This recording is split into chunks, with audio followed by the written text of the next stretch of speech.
News. Oh, hey, Indie Left. Independent Left.news. Great work. Indie Left News. Independent Left.news. Independent Left News. Shout out to Independent Left News. Shout out. Oh, what's up, Independent Left? Friend show. Thank you, Independent Left.news. The INN, Indie, you're wonderful. I think Indie was onto something. Independent News Network, Indie News. Yeah. What's up, Indie, over on Rockfin? Independent News Network, also known as INN. Indie Left News. I don't know if I would have made it through that 3 weeks without Indie, honestly. No, I was just going to ask Indie. A huge thank you and shout out to Indie Left. No, you know what we're doing? We're world building. Indie. Indie Left News. You were doing the INN recruiting. Indie News. Independent Left News. Shout out to Independent Left News. Check out Independent Left News. At Kennedy News. I see Indie's in the chat. Hi, Indie! Okay, great. Bye. Hi, everybody. Welcome, everybody, to How Do We Miss That? We're going to try this again. How Do We Miss That's a show featuring articles written by independent journalists who expose corruption, cover workers organizing, and environmental crises while challenging corporate establishment narratives and talking points. New episodes stream live Sunday nights at 10 p.m. Eastern on our YouTube, Rumble, Twitch, Rockfin, Substack, Facebook, Telegram channels, and the podcast is usually published within a couple days on Amazon, Apple, Spotify, and more, iHeart. So if you are listening to the podcast, thank you. Go give us a 5-star rating there.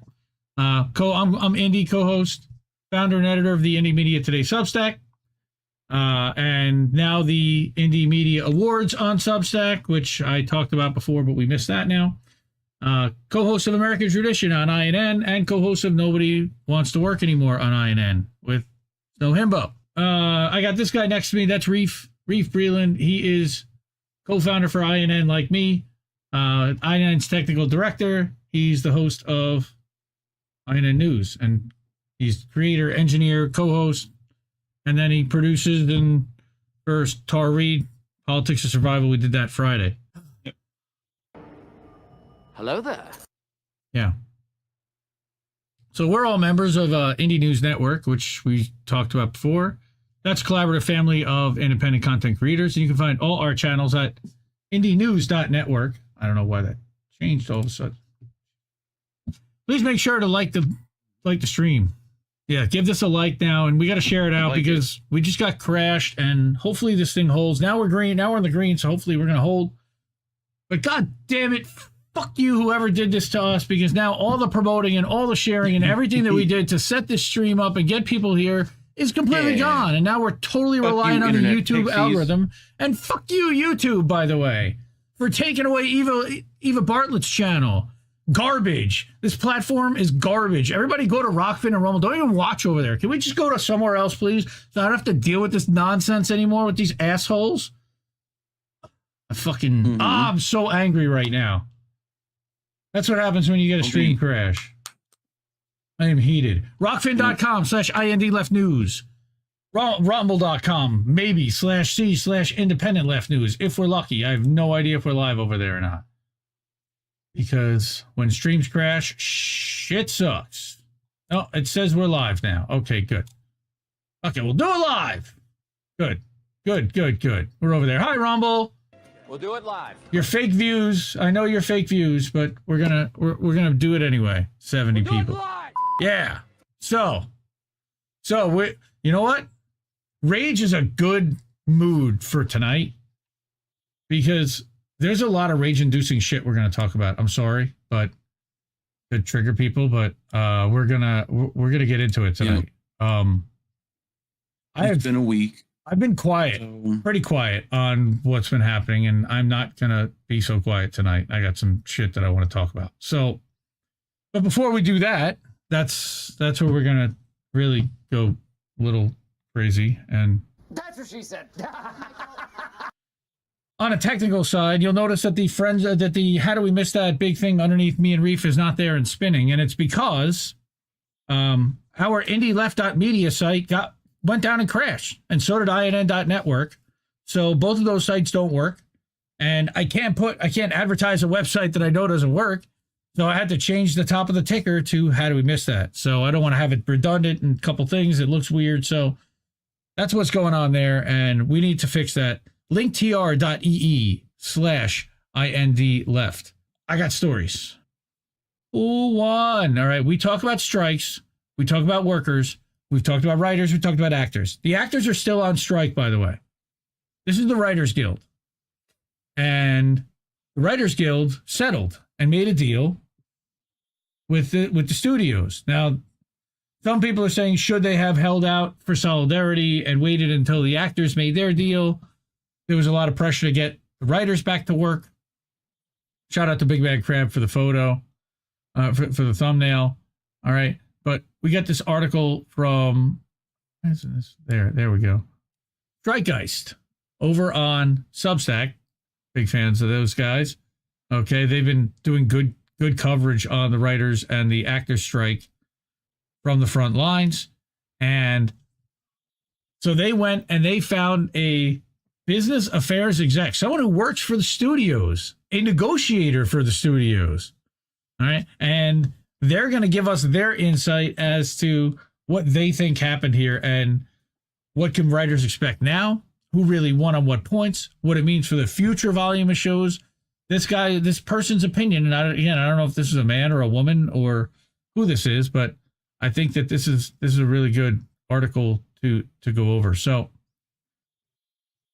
what do you think of the writer's strike, dude? I mean, there's stuff and things. It's hard to like. I mean, it's good that they're on strike or we're on strike. It'd be nice if they showed a little solidarity with the other people on strike. Right. You know. Well, I think that's whatever. One of the sentiments. Taking the first deal offered. Well, I don't think it was the first deal. Idea. This isn't even close to the first deal, sure. But they've been out for months. So we're gonna read what this person and it's an anonymous thing, but that this was written for the Ankler. This post first appeared on the Ankler on October 5th. The membership ratified its vote on October 9th. So that was about, on Monday. So whole of Hollywood breathed a sigh of relief from anxiety and from annoyance as the WGA strike, the second longest in history, finally drew to a close. Personally, this person celebrated the deal the only way they could after months of compulsively discussing, reading about, and thinking about it by taking off one whole day from discussing, reading about, or thinking about it in any meaningful way, even if that day happened to be the day on which the long-awaited final deal terms were revealed. And now that we've had some time to digest, we're going to come back with one last round of commentary to offer takes as a negotiator on three of the big picture questions that people are asking about everything we just lived through, and some predictions of how the deal will and won't impact the industry to come in the years to come. So, number one, did the strike work? Number two, was it worth it? And number three, and what everyone always wants to know, who won? So he's going to cut to the chase, and he says, if you're looking for the executive summary, the answers are yes, the strike worked. Number two, ask your favorite economist, philosopher, or politician if it was worth it, but it definitely didn't need to be this long and painful. And three, wrong question about who won, but if you must ask, we all won or we all lost. And I think that's a very diplomatic way of saying that the studio's lost, because he's still, whoever this is, still works for them.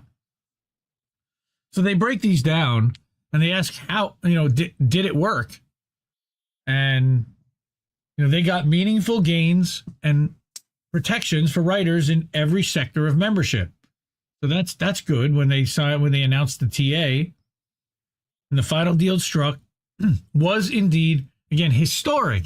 We keep getting that word popping up, historic. It really annoys me because it's used to set a narrative. But it's historic in its depth and scope, with the Writers Guild achieving, to one extent or another, virtually all of its key goals, including first-of-their-kind benefits and protections around minimum staffing for TV and high-budget streaming series, success-based residuals in streaming, meaningful limitations on studio-driven use of AI in the writing process. That's all good stuff. But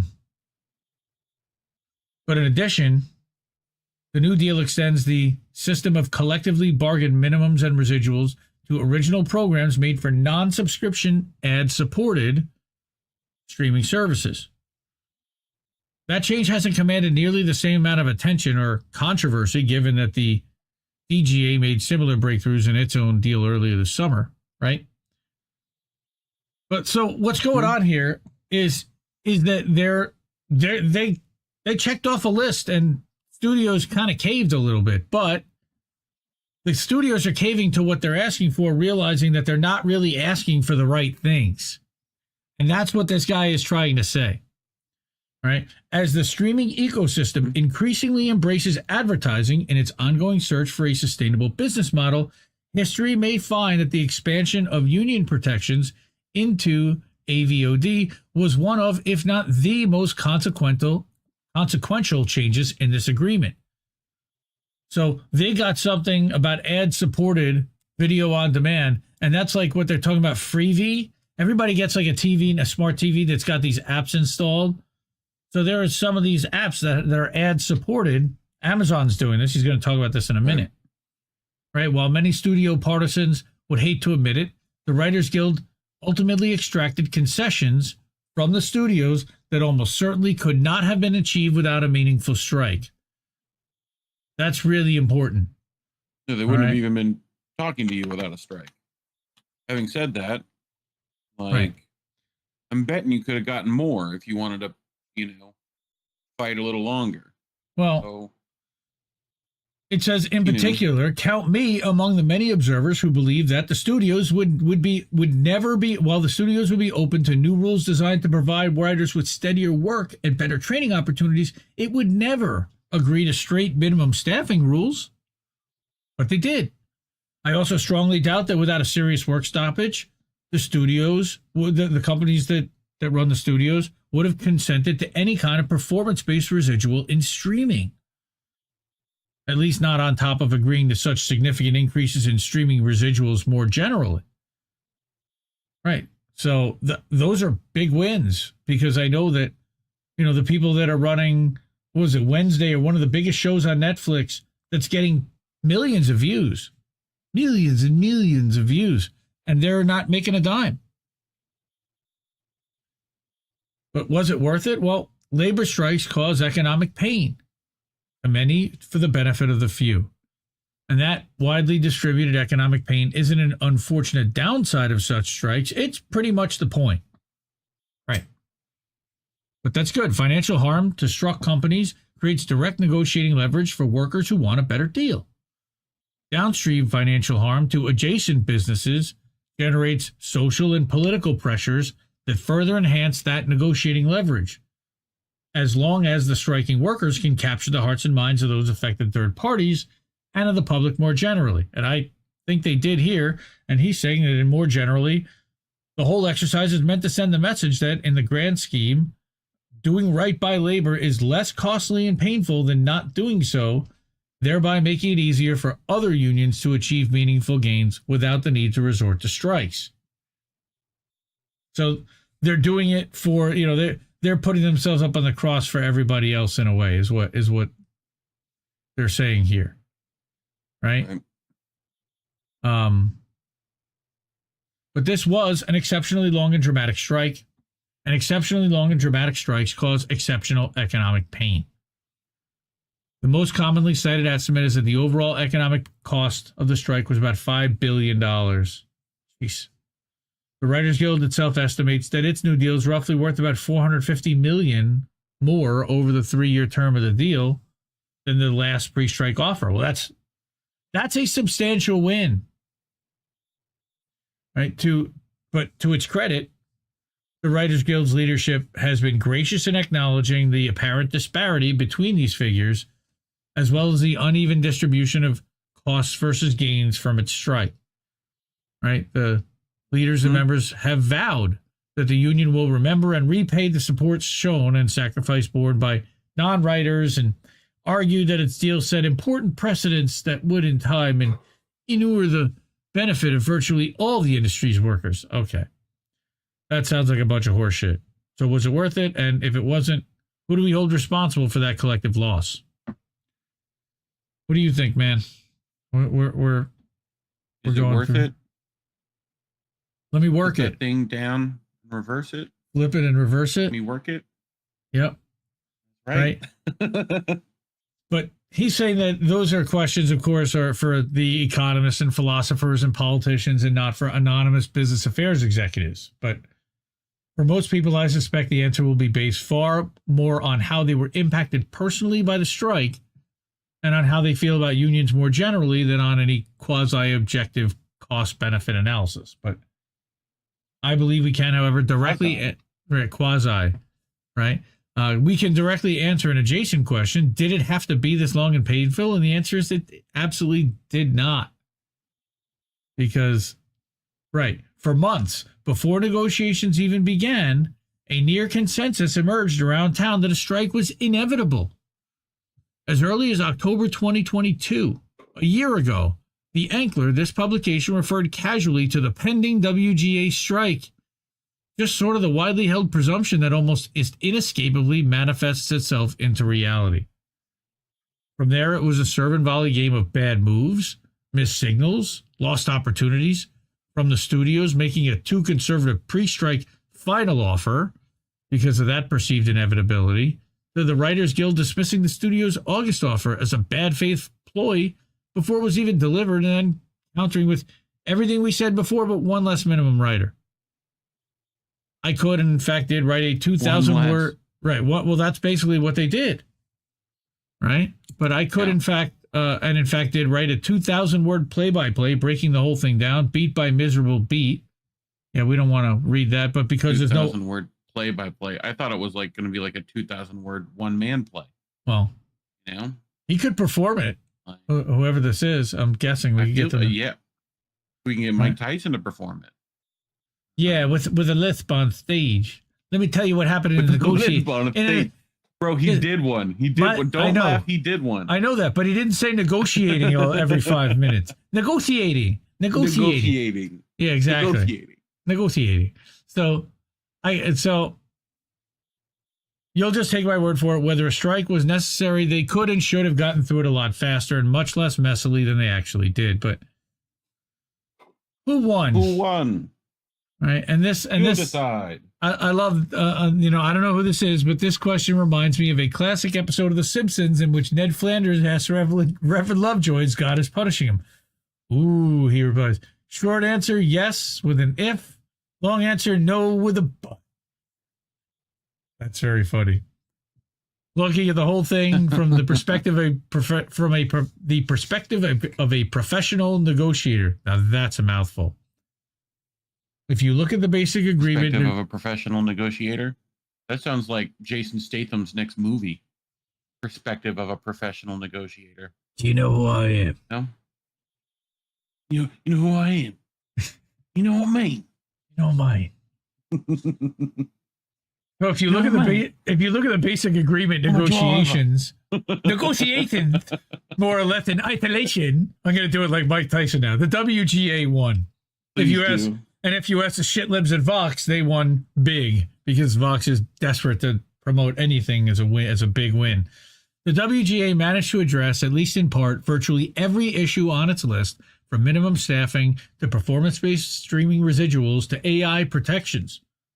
The union dominated the press and social media wars, which the studios seemed to wage first uninterestedly, then inartfully. Although doubtlessly a compromise... Yes, inartfully. That's very, very kind to say that they bungled it badly. Although doubtlessly a compromise, the final negotiated deal looks a lot more like the WGA's demands than it does like the studio's final pre-strike offer, and includes concessions that most insiders and observers, myself included, thought were not winnable, especially on the issue of minimum staffing. Taking a broader view, however... And they get pizza parties. They might, but taking a broader view, this is where things get more complicated. And I really appreciate this analysis because this is really giving you a little bit more inside baseball about what's going on in the entertainment industry. But this person says, just like every other new collective bargaining agreement, the historic changes embodied in the basic agreement will be distilled into a new set of production and deal-making norms designed to maximize the studio's efficiency, as they understand it, in the deployment of their budgets.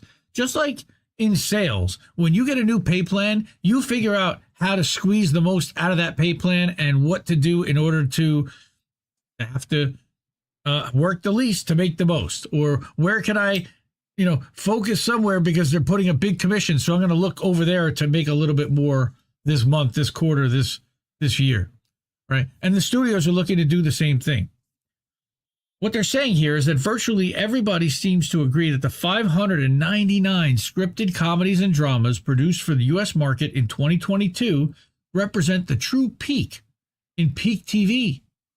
This guy's saying, finally, I don't know. As entertainment conglomerates continue to agglomerate and also ran streaming services fold into their competitors, the question isn't if the overall volume of series production will decline, it's by how much. Although it's going to take years for the industry to equilibrate.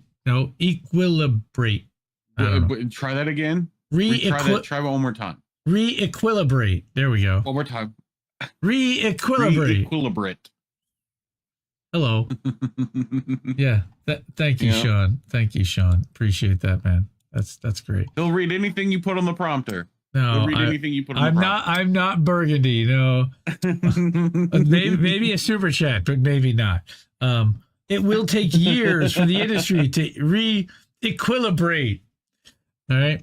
I expect that the long-term carrying capacity for a healthy and sustainable TV streaming ecosystem is 300 to 350 scripted shows per year, which is a decline of 30 to 40% from the high watermark of last year. It would take a better mathematical mind than mine to measure the overall impact, but the decline in development and production volume will certainly and dramatically offset many of the meaningful gains that the Writers Guild won in wage minimums. There's not going to be as much work available. There aren't going to be the number of shows available. Right? That's what they're saying here. And at the same time, now that Disney and Warner Discovery deplatformed several high-profile but sparsely watched productions from their services, thereby shattering the streaming industry's previously prevailing, if naive, norm of universal permanent content accessibility. This is really important here. Listen, studio streamers desperately in search of profitability will undoubtedly continue to prune their platforms of original content that they do not believe meaningfully contribute to their acquisition or retention of subscribers. In other words, all those increased residuals aren't going to be paid at all on projects that are removed from streaming services altogether because their low viewership can no longer justify the cost in residuals for preserving their availability. What just happened? Every show just went to a limited time. Yes. I mean, it's literally back to, might as well buy it on DVD now.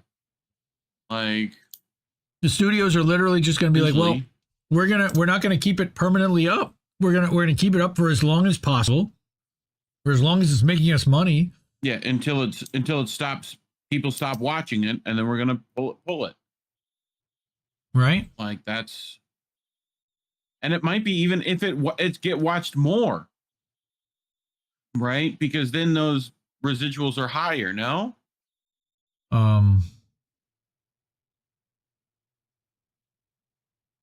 Maybe, but only while the show is active. Like essentially the minute, right? But the minute a high grossing show gets people stop watching it, like people have already consumed it, they'll pull it. Yeah, except there's a lot of people that don't really watch right away, so they're going to have to figure that whole thing out, and people are just going to have to. Right, but let's say, for instance, something like Breaking Bad, where a ton of people watched it and still watch it because they haven't seen it, or Sopranos or whatever. That would then have, people would have watched it at a high rate when it went to streaming. Now, with that high rate, eventually, once it slows down, they'll pull it because they can't afford to have it there. Yep. Maybe. I don't know. Number Wang. So, right. So basically, they're going to cut shows early, and then they're going to pull them from the services. But while the writers deserved every ounce of protection it secured against the threat posed to the writing profession by AI, This person shares the opinion of actress and computer scientist Justine Bateman, Jason's sister, who has compellingly, if depressingly, argued that AI's true disruptive force will be unleashed not by the studios who they just made the deal with, whose leaders, despite the pernicious influence of Wall Street and Silicon Valley, they still retain some romanticism about filmmaking as an art form. But companies like Microsoft, Google, and NVIDIA, I would argue Amazon and Apple as well, that already have studios, they have no connection to the history of the medium, no institutional relationships with the creative community, no union sympathies of any kind, certainly not Amazon, right? And no substantial economic stake in the traditional industry to protect. Yeah, that's a little bit scary. Can you riddle me this? You're a sales guy. Why has no one made a company called Macro Hard? Can you riddle me that? No. There's always the macro, and then there's the micro. Yeah, no. I'm not down with that. No, thanks. I'm good. No.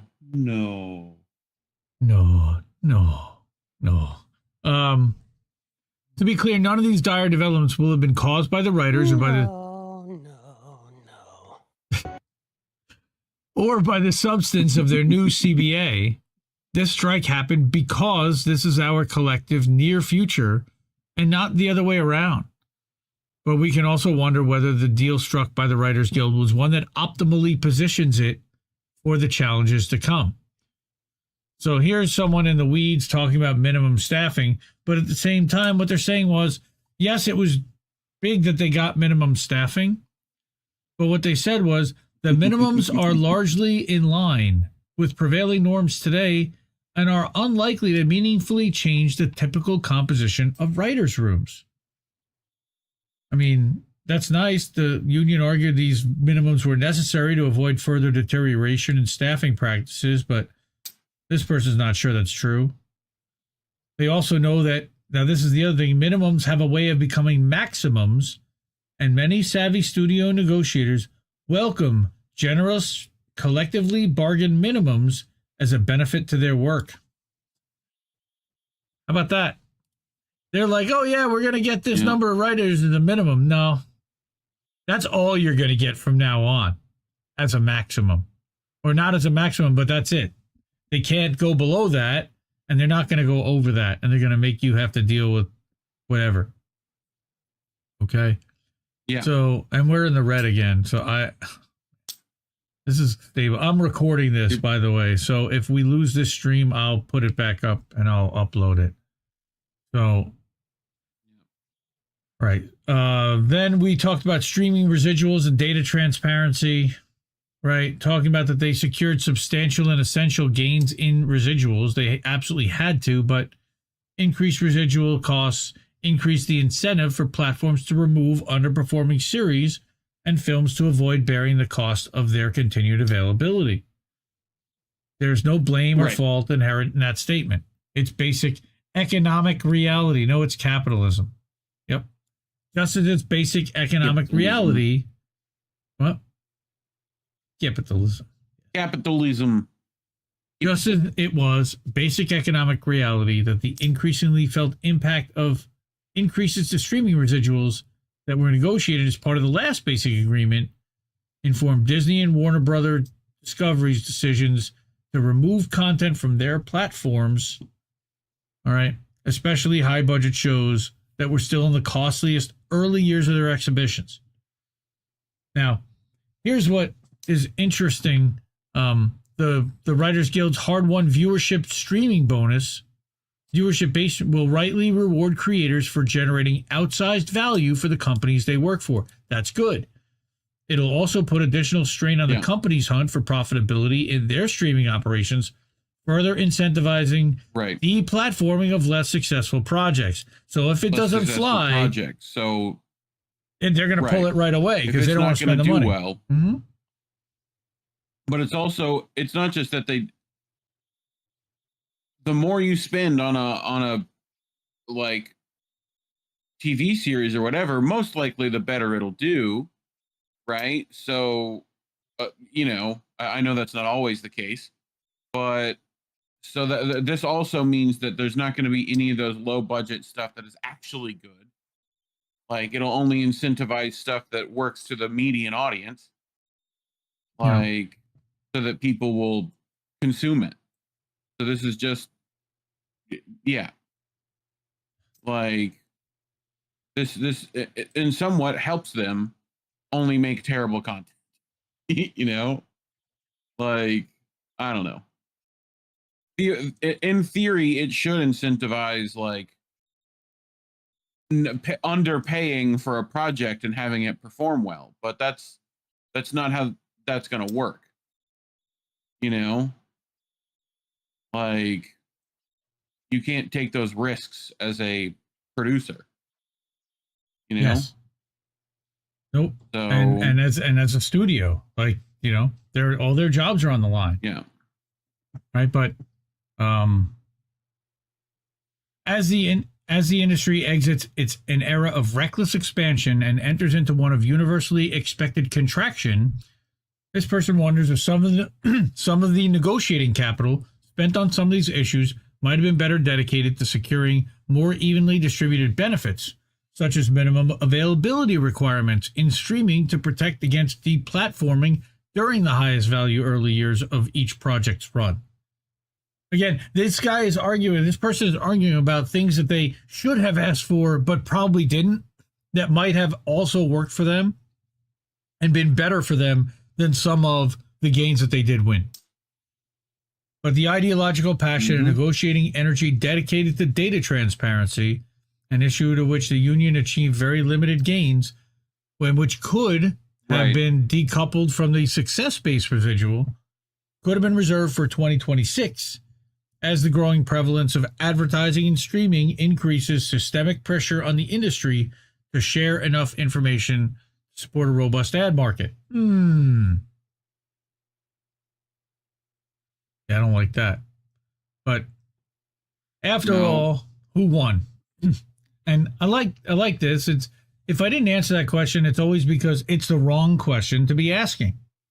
The best negotiators, and this is coming from one, realize that there's no such thing as winning a negotiation or winning the deal, or at least that it doesn't mean what people usually use it to mean. All right? Because when you win the deal and you get everything and the person on the other side gets nothing, that's not a good deal that will end up serving you in the end, usually. Deals happen because both sides believe they're better off making a deal than not making one. Frequently, those parties are going to have to negotiate and make a deal again in the future, which these are, even if they don't in our industry, the negotiators who represent them will. So winning the negotiation isn't about somehow beating the other side. It's about making a deal that everyone can live with. That's good for both sides. He's both sidesing? Okay. Not leaving both anyone... sides. Well, yes, but not... The only way you actually make a deal for a union, unless the company jams it through and strong arms, the company usually doesn't just roll over. Jams it through in strong arms. The company doesn't usually just roll over unless they're really forced to. In which case, you know what happens? They start work with our slave masters. They just start looking to replace the people that we've seen this over and over again. Little by little, you start to see the people that were dissident, the people that spoke up, chopped out. When it comes to a negotiation this consequential for the entire entertainment industry, we all won, or none of us did, and it'll be a few years before we know for sure. So, yeah, Mouse, to answer your question about boats, we do tag it. It's tagged, and it's up on Rumble, and it's up on Rockfin on INN, and it's very easy to find. Yep. The problem is that YouTube pulled it down. Somehow got hit for misinformation. They both... What, cats aren't dicks, suddenly? They both Kids aren't stupid? What, they hit last Sunday night's stream. I had to trim something out, and then in order to get it back and restored, boats and because of that... smash into other boats? I don't understand it. Me either. What's up, everyone? Let's do this. UAW, our friends at UAW leadership. So take it or leave it. This is what's been going on. You know what's been going on since September 14th. It's now a solid month that the UAW is on strike, quote unquote. We're going to go through a couple of World Socialist website articles. Now, it worries me, I have to say, that the only publication that seems to be behind this at all, behind the workers and pushing this effort to hold the company accountable, really is World Socialist website. I give them a lot of credit in this case. And I'm wondering why there aren't other publications that have gotten on board with the rank and file messaging to say, hey, give these guys what they're asking for. So, first off, take it or leave it. Jerry White, just a couple days ago, right? He's talking about Ford Motor Company executives told reporters Thursday the company will not increase its total monetary offer to the United Auto Workers, making it clear that the corporation has no intention of meeting the demands of 57,000 Ford workers for major improvements in pay and the return of years of UAW givebacks. What a surprise, right? So we've reached our limit. That's what Ford Blue president says, right? So according to Report Automotive News, we've actually stretched ourselves to get to this point. Going further will hurt our ability to invest in a business like we need to invest. All right. So they break it down a little bit. The industry public Automotive News reported that it includes an insulting 23% raise over 4 years, cost of living adjustments, and a $21 starting poverty wage for temporary workers. New hires would reach top wages in 3 years instead of 8, which is good. And they're saying that they're open to moving some money around within the deal that might be fitting the union's needs better. But that doesn't really say very much or do very much to help a lot of people. But broadly speaking, from an overall cost of the deal perspective, yes, we're there. Ford guy is saying they're there. By the way, he made an $8 million salary last year, essentially reiterated the position of CEO Jim Farley, who makes $21 million a year. And he rejected out of hand workers' demands. The money is there. We just have to use it. So they talk about Shawn Fain, who is the UAW president, already abandoned workers' core demands, which was for a 40% pay raise, right? The restoration of real cost of living protections adjusted to inflation, the reduction of the work week, the abolition of tiers, the reinstatement of company-paid pensions, and the rollover of temporary workers. No more tiers. No more tears. Like that shampoo? No, I was actually thinking of Ozzy Osbourne. But yes, the Johnson baby shampoo works too. So, UAW apparatus. Much more metal, the baby shampoo. Is it? Well, unfortunately, yes. Well, at least the baby powder was. The UAW apparatus. I see Ozzy using that. UAW is focused on extending its franchise. Okay, this is where UAW's focus is on extending into the new EV battery plants. So, and this is Jerry's opinion, is so that it can collect dues money from workers who will be paid substandard wages and benefits. I think that's a little bit more cynical. I think they want to expand their membership, and they want to make sure that the auto workers and the people that are working in the industry are UAW members and not right to workers or members of another union. I think that's fair, right? I don't think it really goes beyond that. You know, that the union wants them to have substandard wages. Nah, I don't buy that. I just don't. But while ensuring the financial interest of the bureaucracy, of course, Fain has already promised the automakers that the UAW will agree to the destruction of tens of thousands of jobs in internal combustion plants. I don't know that I heard that either, but that's an interesting take. But it's not clear whether Ford is willing to go the same route as GM. The company is currently building EV plants in largely non-union Tennessee and Kentucky, and has halted production of a plant in Michigan, which is the center of the UAW. But according to the as according to the douchebags at the Washington Post. Galhotra and other Ford executives on the call stress that the company is looking to reach a deal and continuing to look for creative solutions to meet the union's needs on retirement security and the future of the company's battery plants for electric vehicles. Can you give me a double CK, please, for that? Because I think we need one. Yeah, that's a big double CK right there.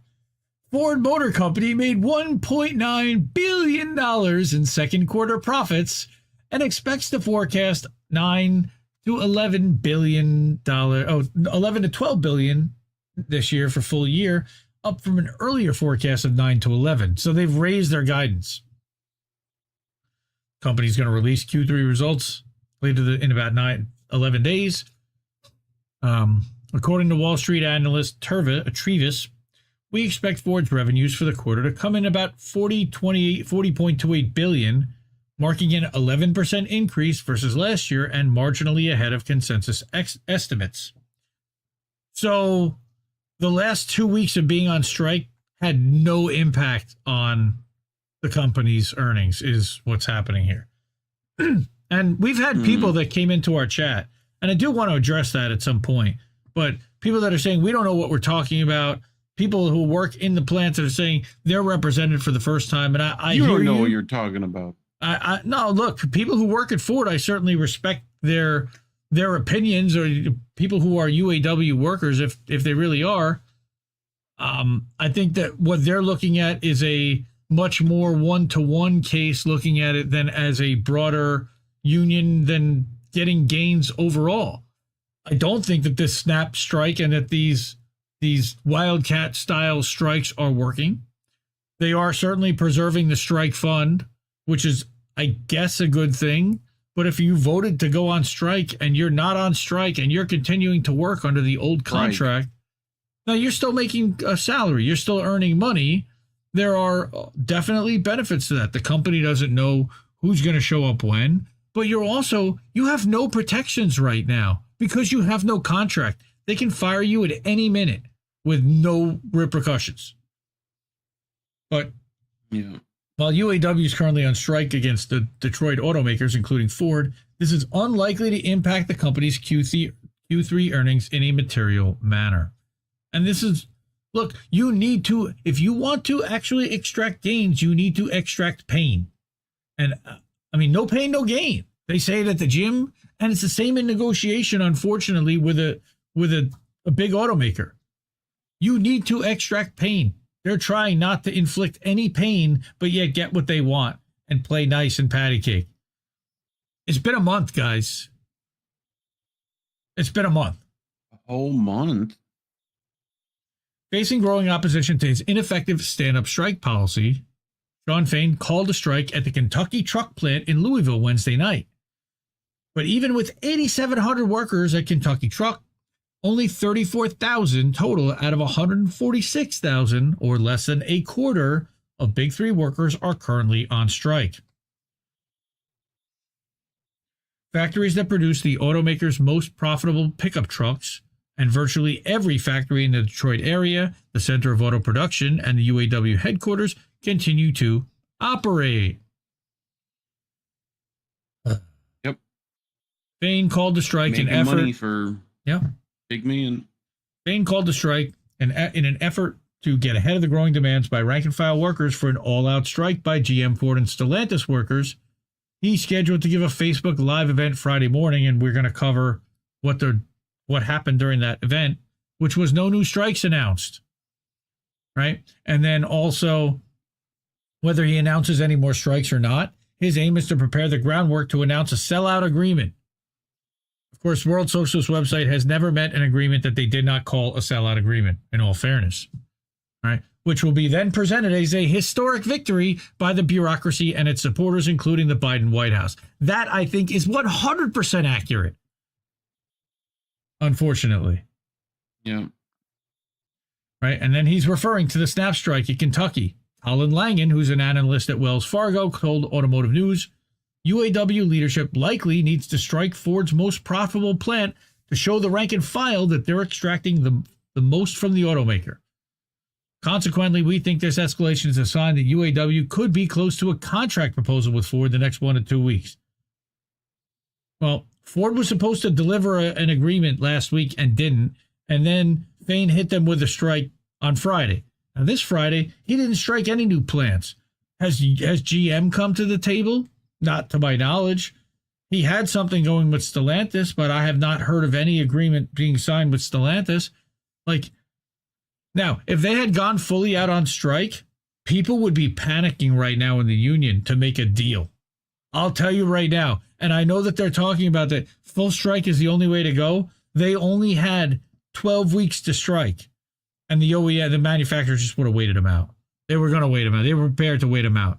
Whatever pain they had to get out of that, they were ready to drain the UAW strike fund and make them accept whatever deal at the end that they wanted. And that's why Fain is dancing right now.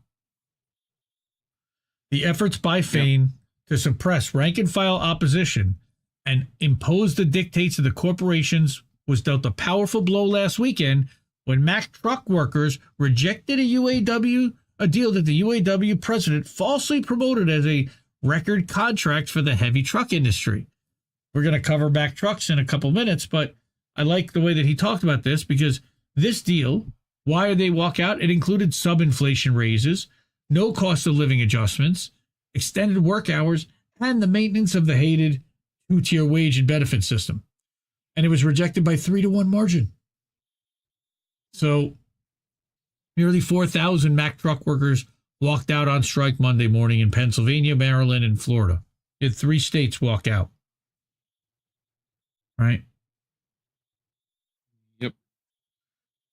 A leading role in opposing the sellout deal was played by Mack Trucks worker Will Lehman, who of course ran for president, socialist candidate for UAW president, on a program of abolishing the UAW bureaucracy and transferring power from the union apparatus to workers on the shop floor. Man, that would have been cool.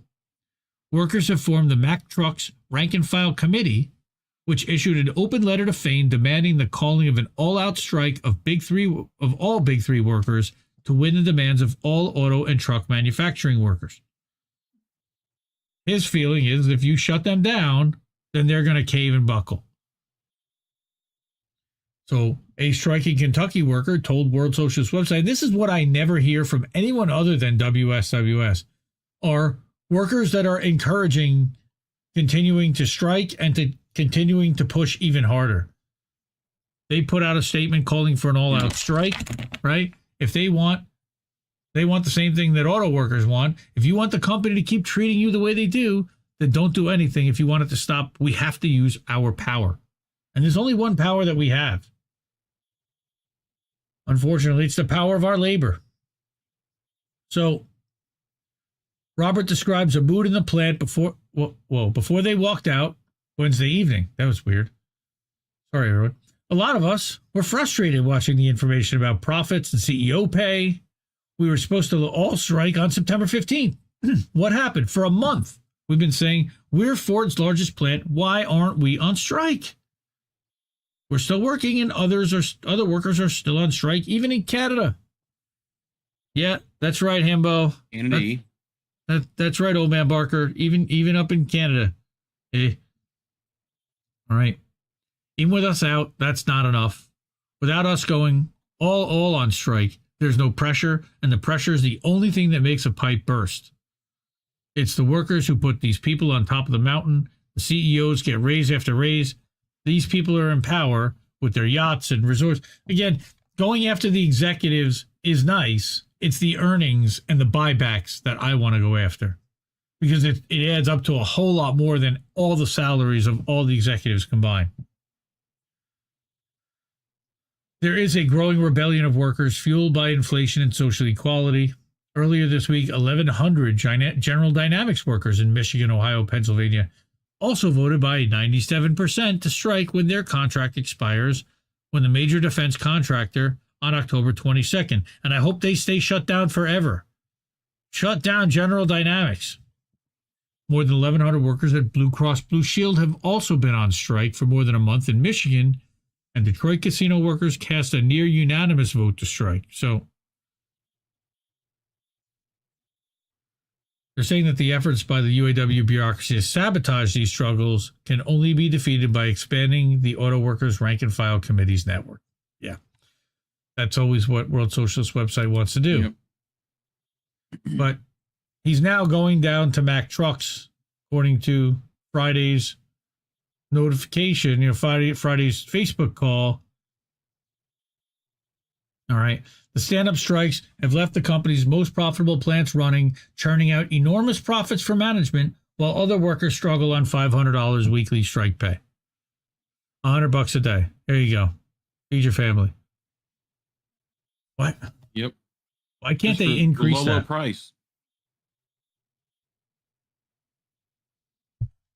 No, man. And he's not going to talk to auto workers. He's going to talk to Mack Trucks workers. Right, because they rejected. Right, and Biden. Yep. All right, Yes, even with Biden the strike, show up. even with the strike in Kentucky, more than 3/4 of the UAW members have been ordered to remain on the job. This is a lot of the same thing, right? You have this guy said, "What after what he did at Mack Trucks? How can I believe a word he said?" When he endorsed the contract, supposedly a record contract, and they resoundingly voted it down, why did he endorse it and call it a record contract? Fair. The live stream again was delayed by 30 minutes, which the UAW has repeatedly attributed to last-minute offers from management. This is something we talked about on Friday night, Reef, when I read this article. I'm like, oh, so what's happening here is management knows that Fain is about to address the entire UAW membership. So they decide to slide in a last-minute offer that now has to be reviewed before they can even go live and say anything. And it can't possibly really be reviewed in thorough until then. So they're basically guessing and hoping that it's right. And then whatever he agreed to or whatever was in, like, it, wow. He paid lip service to respecting the will of the membership at Mack, who decisively voted down the miserable 19% wage raise over 5 years that he recommended. Historic 19% over 5 years. How much has inflation gone up in the last 2 years? At the same time, he hypocritically defended the pro-company agreement he had backed, claiming that the contract they were offered had bigger general wage increases than anything at Mack in recent history, or recent memory. Well, that isn't saying much, but yeah, the UAW's phony stand-up strikes have been designed to minimize the impact on corporate profits while exerting maximum financial pressure on workers. I don't think Fain would present it that way, but I do like the WSWS is. Particularly affected have been temporary part-time workers who've seen drastic cuts in hours while being denied the right to apply for unemployment assistance. Yeah, here, a temporary part-time supplemental worker and member of the Warren Truck Rank and File Committee said that right now they're laying people off and not giving the temporaries any work hours. All right, if they think that if we're desperate, we'll be more willing to take whatever deal they throw at us. Fain is siding with them. But that's not how it's going to work. We have to all strike and hit them where it hurts. Fain has already shown that he's not for us, he's for the companies.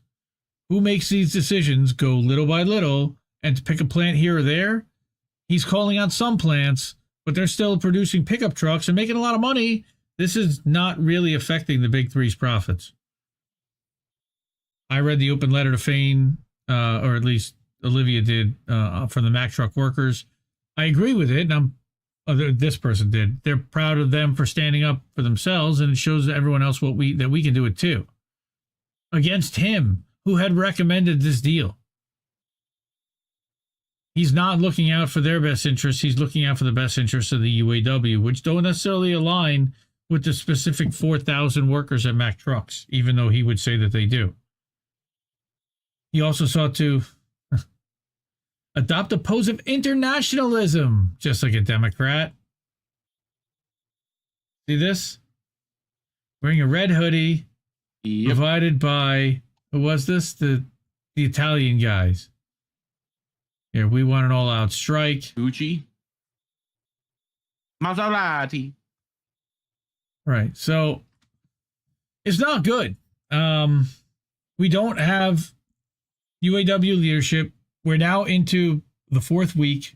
They've now taken out one truck plant. For how long, I don't know. Is that indefinite or is that temporary? Remains to be seen. Or is it compare it? Right. Workers confront an entire economic and social order, capitalism, that no longer serves even the most elementary needs of the vast majority in society. The current irrational social order must be replaced by a society based on the production for human needs, not private profit. That is, of course, the Trotskyite socialist society in utopia that they dream is going to be America someday. And Rumble just exploded, by the way, because of that. Damn socialists! You're not taking over this country. Oh, I love you, Rumble. The You're socialists, awesome. They took our jobs. Urban Dirge. Urban Dirge. All right. Those damn commies, god dang it. Bobby, I said no more. It's been a another night, and we're gonna pray for peace everywhere, please. We need that. And yeah, I love you all, and thank you for being here. And keep listening to. No, that's your line, right? I'm gonna say to keep questioning everyone's motivation. See, it's late, everyone. Keep listening to what little birds have to tell you. Good night, fam. Mwah. Ciao, baby. Indie News Network, collaborative family of independent content creators. Co-hosted normally by me, Indy. I'm founder and editor of Indie Left News and Indie Media Today. I got Reef Breland sitting next to me. At Kennedy News. Is Andrew Rivera on The Handsome Cynic? It's Politics and Survival. My name is Jesse Jett. It's American Tradition. What's up, Space Monkeys? Welcome to Political Fight Club. I'm Robert Durden. I mostly make art for INN. Big Man Crab Joe. Keep up those great videos. Hey guys, it's Yeti. Coming at you. Hello, my name is Lucy from Blue Moon Red Wine. This is Chris Legion.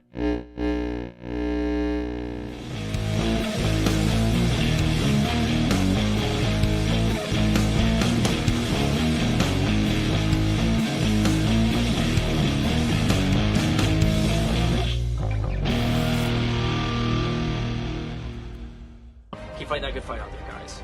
I'll talk to you later. Who are these people? I think I liked it better being blind, when I couldn't read between the lines, and when I couldn't see the cracks in the structure that lay bare before me the whole time. I think I liked it better back when I suspended disbelief and swallowed pride. I thought I knew the difference in the red from the blue, but they both bleed us so dry. They both bleed us so dry. My favorite songs don't hit the same way. I get to the end of a 4-minute track and I'm only looking back thinking, what did they actually